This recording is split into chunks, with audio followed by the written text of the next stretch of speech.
इमरान खान साहब का इस पर मौक़िफ़ क्या है, देखिए इस पर थोड़ी तवज्जो हमें देनी पड़ेगी। इमरान खान साहब कहते हैं कि अफगानिस्तान में जब अफगान तालिबान की हुकूमत आई तो पाकिस्तान को फायदा उठा के उनके साथ ताल्लुकात बेहतर करने चाहिए थे, दोनों तरफ के कबायली मुशरान को अपने साथ मिलाना चाहिए था और खैबर पख्तूनख्वा की हुकूमत को एतमाद में लेते हुए इन सब के ताउन से दहशतगर्दों को खत्म किया जाना चाहिए था, दहशतगर्दी को जड़ से खत्म किया जाना चाहिए था ताकि हमेशा के लिए यहां पे अमन कायम हो जाए। मगर मौजूदा मिलिट्री एस्टेब्लिशमेंट ने ताकत का रास्ता चुन लिया जिससे मकामी अफराद खाइफ है। मैं आपको बताता हूं कि एक साबिक सफीर है अफगानिस्तान में और ये बहुत सारे पाकिस्तान अफगानिस्तान की टॉक्स के अंदर इन्वॉल्व रहे, गवाह भी हैं ये जो कुछ इमरान खान के दौर में इसके बाद होता रहा। मंसूर अहमद खान साहब वो फरमाते हैं कि अफगानिस्तान के साथ बातचीत ही दहशतगर्दी के मसले का मुस्तकिल हल है। ये जुज़वी तौर पे आप ये कर सकते हैं, आर्जी तौर पे ठीक है आप लड़ाई कर लें, लेकिन जो मुस्तकिल हल है दहशतगर्दी के खात्मे के लिए वो अफगानिस्तान के साथ बातचीत है।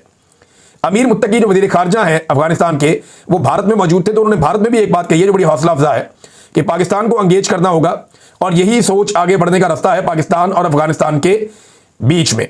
तो नाज़रीन ये डेवलपमेंट्स हैं अफगानिस्तान और पाकिस्तान के बीच में, और दोनों तरफ देखें मुसलमान ममालिक हैं, आपस में मुसलमान ममालिक लड़ेंगे तो अच्छी बात तो नहीं है। कोई भी दो मुसलमान मुल्कों की आपस में लड़ाई हो तो ये किसी को भी अच्छा नहीं लगेगा।